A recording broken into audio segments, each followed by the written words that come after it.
Hey YouTube, how you guys doing? Kevin here coming at you with another video. So what you're looking at is a G4 Kawasaki. Aaron brought this up with the box of parts from a G4 that he had stripped down. A lot of good parts in there. So this is a decent motor. But we do want to pull apart the high-low range right here, because we're going to be building the one on the Kawasaki KV100 build. And on this one right here, we were missing this spring. So it's nice to be able to have the actual spring I need. And we're going to go from there. So we have that. We're going to take that and we're going to run with it. So let's get you guys in the stand. We'll get crack-a-lack and we're going to pull that. I want to pull this gear cover off. But before we do, if you could take a moment and please hit that subscribe button, hit that bell icon, so when I post the video, you guys get it. Alright, let's get you guys in the stand and get crack-a-lacking. Almost forgot. I did have a question from a fellow subscriber. Asked me how I lubricate cables. This cable right here, you can see how I have it electrical taped into the bottom of a funnel. And if the cable is completely seized, I use a catalyst spray, like PB Blaster, and I just kind of pour it in there and let it kind of work its way in. If it's already been, if you can move the cable, I use a really thin oil like Marvel Mystery Oil, or a really thin oil like 0W20. So that's what I do. Alright, let's get you guys in the stand. Alright, so get you guys in the stand. We're going to get these, some of these screws are stripped, so we're going to have a little bit of an issue with it. But nothing too crazy. We're going to start off just pulling it apart. So I'm going to get this motor tipped up on its side. Oh. Okay, get you like that. Get it chalked up there somehow. Use an old Honda style CDI, so I'll roll. Alright, so I haven't taken this one off before. This is just a, I'm sure it's going to leak like a sieve when we do take it apart.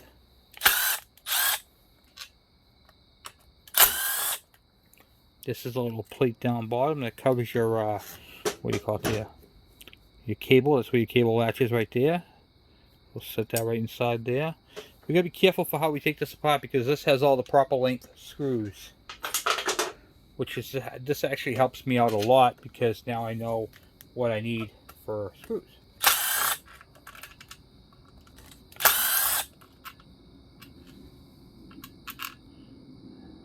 Yeah. Sure. Okay. This screw right here, so you get two screws right next to each other. Show you this. So you have, this is your mounting screw. This screw right here, this little one, is your oil level. But I didn't see it on there, so that's your oil level. So what you're going to do is you're going to fill oil in from this cap right here until it comes out that little hole. And then you know your secondary, or this right here, the high and low range transmission is full. Alright, so that's not one bolt we need. We need this one out. We need this one out, and then this one. If we can get this one out. This is the one that's got me concerned because it's stripped. Yeah, definitely stripped. Alright, let me get a wackadoo and we'll whack it.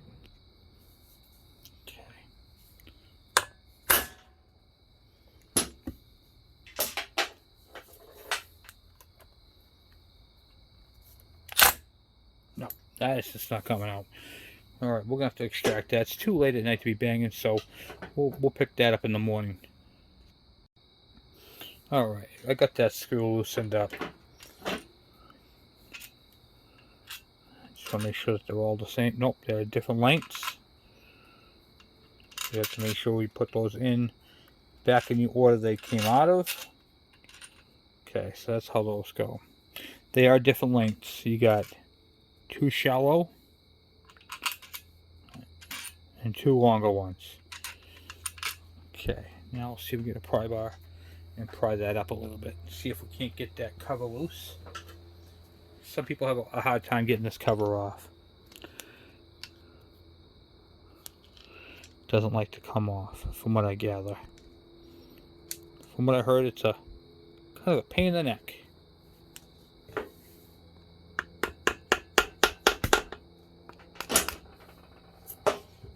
They get stuck on there with the gasket, you know.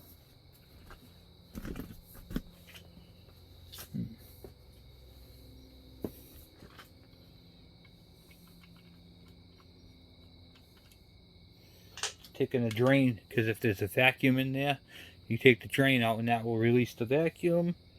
And I know part of the problem we're going to have with this is the fact that it's been on there for 100 years. I'm going to lay these out in the order for which they came out of. Yeah, I think that gasket's just going to be giving us a hard time.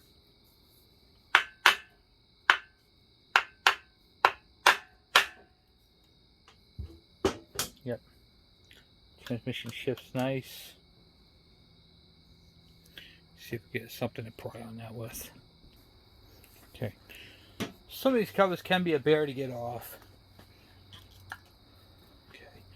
So I'm sticking this under here, and twist it back and forth, and see if I can't use my palm to kind of break it free. Yep.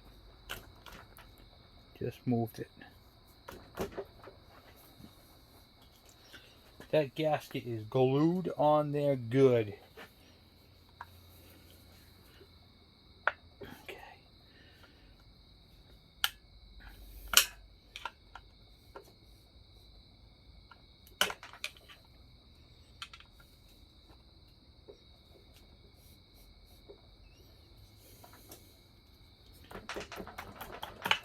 Okay.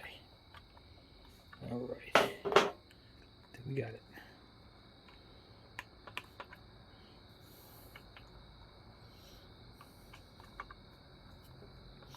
Now, the hard part, because it's into the fork, the shifting fork. So you're going to have to maneuver it in a way that will allow you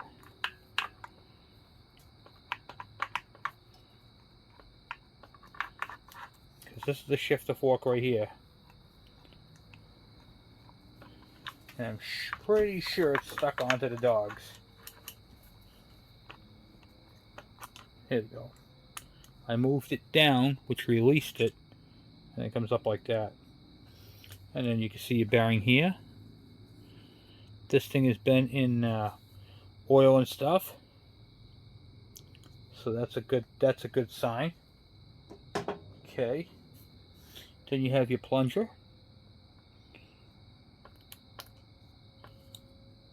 Right there. That changes the balls. So what happens is, when you pull on this plunger, it activates this ball bearings. I'll show you guys all that when I take apart the one for the KV100 build. But you guys can see how it all goes together. And then you'll be able to see the balls. There's a set of balls right there. You can see how there's a step. That faces out, the other side's flat. I did a video on this a while back, so if you guys ever need a reference, you guys can look at that other one. And now you can see it coming out. And that right there pushes against the balls and makes the balls actually go into these grooves right here and lock these gears. That's what the ball bearing looks like. Now this uses gear oil on this one.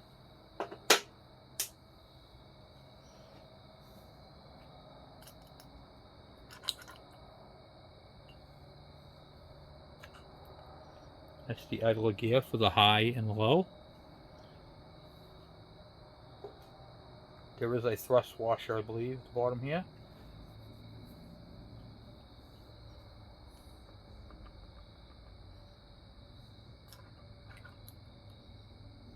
Plunger.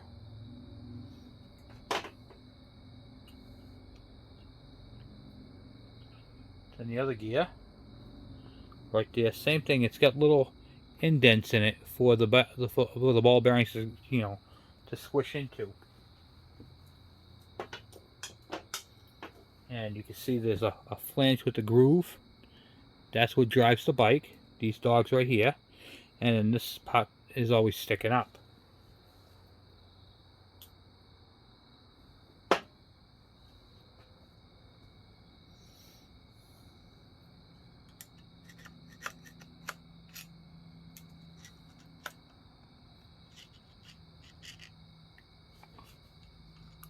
Okay, there's 1,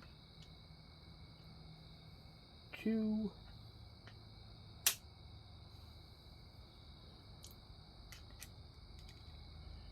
3. The magnetic screwdriver or a magnet helps out a lot. There should be 8 balls.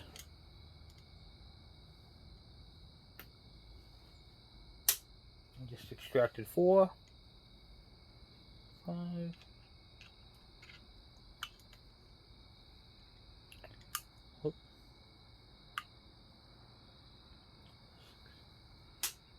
6. I need 2 more.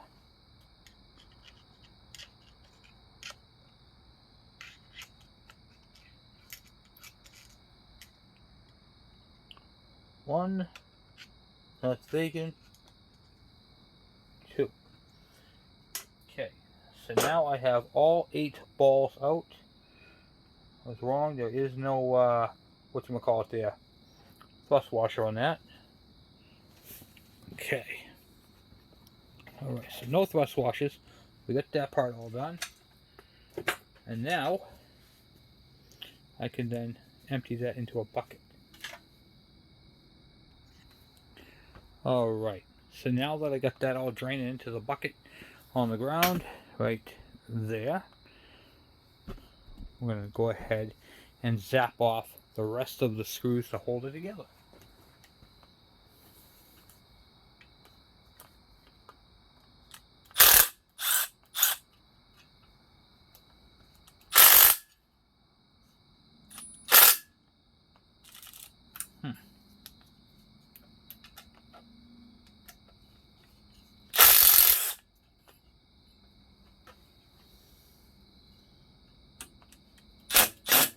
Stripped.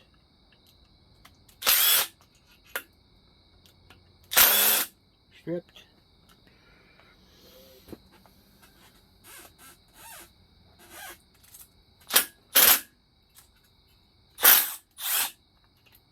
Out. Alright, so I got 1 strip screw that I'm going to have to deal with. But what I'm going to do is, I need to know what the length of these screws are, because these are all going to be Allen heads.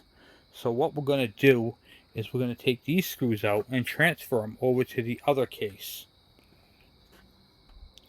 So we're going to take this case, and what I'm going to do for you guys is I'm going to take a measurement and do a schematic of how long these bolts are supposed to be.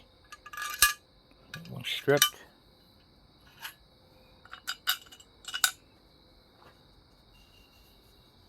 I think that's all I was able to get out. I think there was 2 stripped ones, if I do recall. And then I'll do another one for the cover there and how that goes together. So, well, that's where I'm at tonight, guys, and then we'll pull this apart tomorrow, finish it off, get that ripped out, and then go from there. So what we're going to do with this motor right here is in fact a G4, but what I'm thinking about doing is I have another one like it that needs a cylinder and piston. In fact, why don't we take that off real quick and see what that looks like inside there. See how good this engine is. Take that, we'll take the top of the cylinder head off. Okay, this is also, from looking at it, it looks like a low compression head. So I don't know what year this came off of.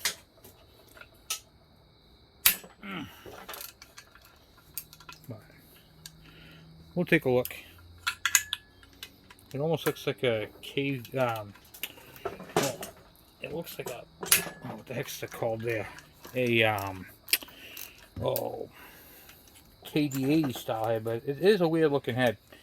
So we're gonna take a look and see what it is, because I really don't know.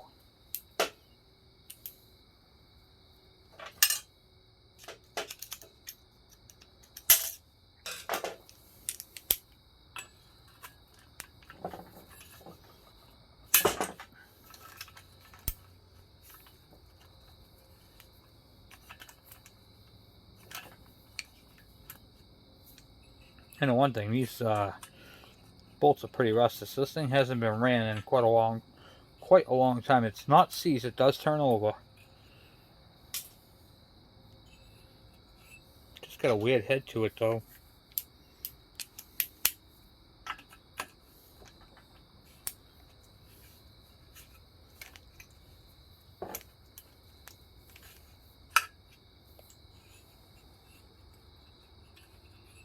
Now I'm looking at the fins are pretty thick. It does have look like a KD80 style head.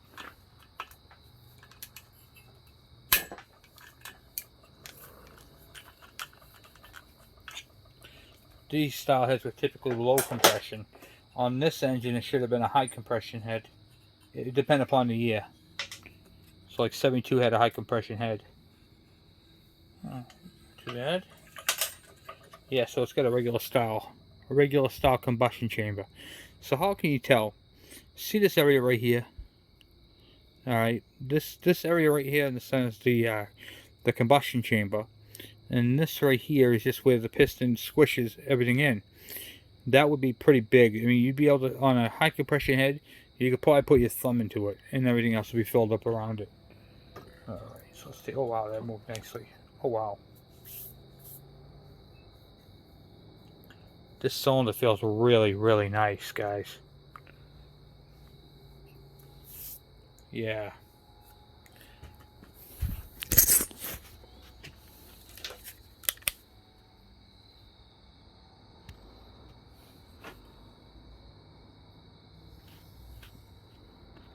Yep. That's a good cylinder. I can't complain about that at all. It doesn't look like the piston had any melting or anything, so we're good there. This engine's a survivor. All right, beautiful. I can't complain about that. Okay, we'll put that on there for tonight. All right, so tomorrow we're gonna go ahead and pull the cylinder, not the cylinder, the side cover off there. We're gonna get this carburetor off. We're gonna take a peek inside at the rotary valve and take a look and see how the internal combustion part of this thing is and how the condition of it is. And we're going to do something different with this engine. So this particular engine, being a G4, neutral is all the way down. So it goes all the way down neutral, then 1, 2, 3, 4, and 5 up. So, all right, guys, I'm off for tonight, and I will talk to you guys later. I'm out. All right. I got some much needed rest, but as always, not enough. So we're back on this right here. We're going to see if we can get that last screw extracted, and then, well, we'll get into it. So let me get you guys in the stand. Yeah, it was midnight last night when I left here to go and, what do you call it there?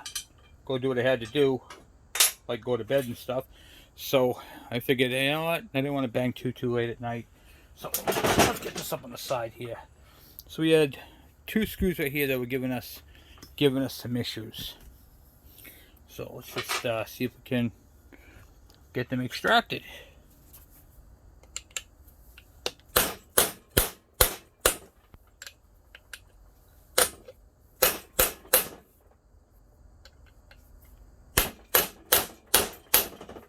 Okay.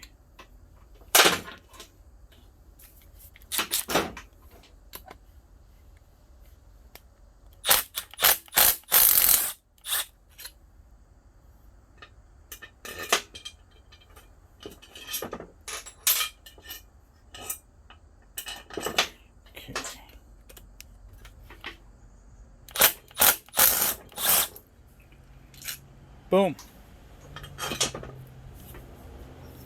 Alright, make sure we get all the screws out of this thing. I believe we do. And we'll tap on right there, see if we can, because there's dollar pins in there, don't forget. Okay. Now tap on the other side up here. Like so.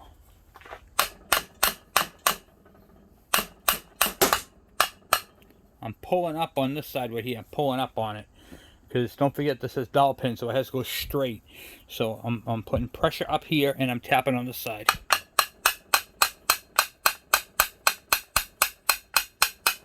And where it's actually stuck on is the rust on the shaft, but you can't clean it because it's inside here. So I'm just kind of tapping around. Okay, we got it. We got it! Oh, look at that, guys, huh? And there we have. Look at all the debris. That's okay. Alright, nice. Now you might notice that the shaft right here is not in on mine, and that there is one in this one. That's okay, this does come out. Okay. And here is another sprocket. Now these sprockets right here are always worn out. I actually have a machine shop that's going to be making a few of these for me. And here's another one here. So 1, 2, 3, 4, 5, 6, 7, 8, 9, 10, 11, 12, 13, 14, 15. So 15 tooth sprocket. I'm actually putting a 16 on mine. But yeah, that's it right there. So the flat side where there's no driver goes into this seal right here, which is the area we had machined out on the other case. And then on this side you see these dogs, they call them, and those go into your transmission right there. So when this is inside the transmission, it'll look like this. So you have your this gear right here, which spins freely, doesn't matter what gear it's in. Then you have your ball bearings that come in here, and they go onto the inside here. So this all is drives your chains. This is the main output. Okay. Now this plunger right here, when the balls are in there, this thing shifts down and engages this right here, and that's how it all moves together as one unit. So it's actually 4 balls that are driving this gear. 4 steel balls of steel. Okay, I always wanted to say that, but now I had a reason to. Okay, so that is it for this motor right here. We're going to do some other stuff with this engine. I do have another G4 side case and a regular transmission that's going to go into this, that has the same shift pattern. Can't believe how nice this thing moves. This is a good motor. We're going to grab this flywheel right here for Aaron's bike, because I'm suspecting that there is a problem with his actual flywheel. Maybe it got hit, maybe it got whacked, but this ain't making contact with anything. The only thing that's got me nervous is if they did hit this and bent the crank, that would give it a little wobble. But this has the nut and the lock washer we need. So let's grab this for Aaron's bike. Okay.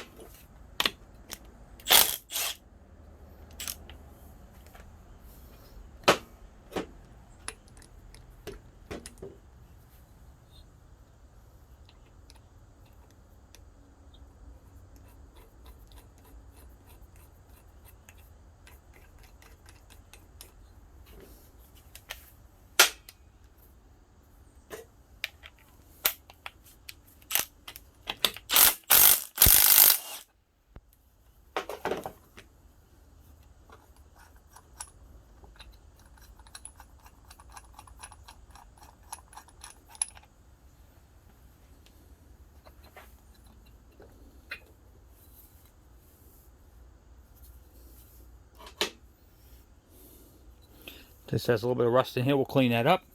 What we want to see right now is if all these magnets in here are magnetic.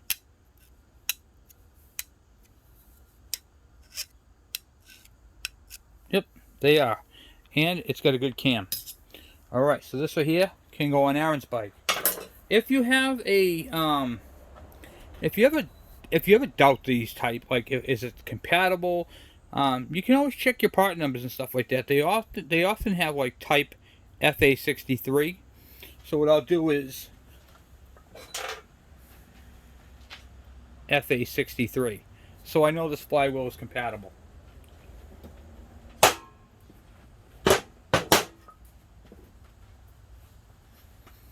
This also has the same magneto that his bike has. Now technically, I could literally just grab this one out of here, throw it into his bike, and call happy. But then there would be no diagnostics on it. So we're not going to do that. However, if we do decide we need to build a plate, we're going to use this one. But you can see right here, this is a prime example of a good connection. I want to show you guys what a good connection looks like. Do you see how that looks? So what you have is you have the one strap holding all your wires down. So you got 1, 2, 3 wires. The strap goes over it, and then there's a ball of solder on the end. This is whoever did that connection is perfect. Now I want to show you guys something else. Do you see this black stuff right here? This is an insulator. Okay?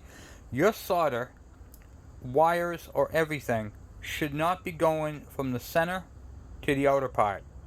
Okay, that bridges the connection to ground. That will create a short. So you want to make sure that your solder is in the middle and that you have a margin all the way around. And obviously it goes underneath these wires. But you can see the insulation is all good on these wires. This is actually a very good connection right here. So let me explain to you guys one more thing with that. So here's the connection, the condenser we pulled out of Aaron's bike. So what happens is one of these right here. I'll shrink you guys down a little for a second. Okay.